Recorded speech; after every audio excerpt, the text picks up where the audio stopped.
एक बहू ही होती है बुढ़ापे में असली की लाठी। लोगों से अक्सर सुनते आए हैं कि बेटा बुढ़ापे की लाठी होता है, इसलिए लोग अपने जीवन में एक बेटा की कामना जरूर रखते हैं ताकि बुढ़ापा अच्छे से कटे। ये बात सच भी है क्योंकि बेटा ही घर में बहू लाता है।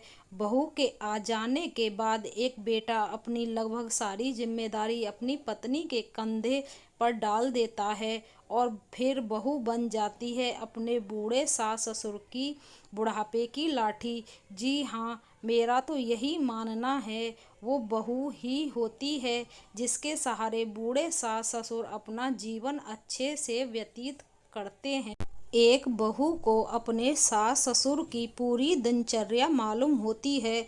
कौन कब और कैसी चाय पीते हैं, क्या खाना बनाना है, शाम में नाश्ता में क्या देना है, रात को हर हालत में 9 बजे से पहले खाना बनाना है।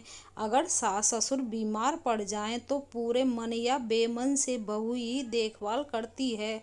अगर एक दिन के लिए बहू बीमार पड़ जाए या फिर कहीं चली जाए, बेचारे सास ससुर को ऐसा लगता है जैसा उनकी लाठी ही किसी ने छीन ली हो। वे चाय नाश्ता से लेकर खाना के लिए छटपटा जाएंगे। कोई और पूछने वाला उनके पास नहीं होता क्योंकि बेटे के पास समय नहीं है, और अगर बेटे को समय मिल जाए भी तो वो कुछ नहीं कर पाएगा क्योंकि उसे ये मालूम ही नहीं है कि माँ बाबूजी को सुबह से रात तक क्या क्या देना है, क्योंकि बेटे के चंद सवाल हैं और उसकी जिम्मेदारी खत्म। जैसे माँ बाबूजी को खाना खाएं, चाय पिएं, नाश्ता किएं, लेकिन कभी भी ये जानने की कोशिश नहीं करते कि वे क्या खाते हैं, कैसी चाय पीते हैं। ये लगभग सभी घरों की कहानी है।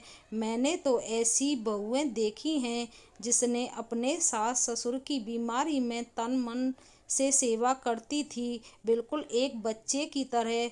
जैसे बच्चे सारे काम बिस्तर पर करते हैं, ठीक उसी तरह उसकी सास भी करती थी और बेचारी बहू उसको साफ करती थी। और ऐसे कई बहू के उदाहरण हैं।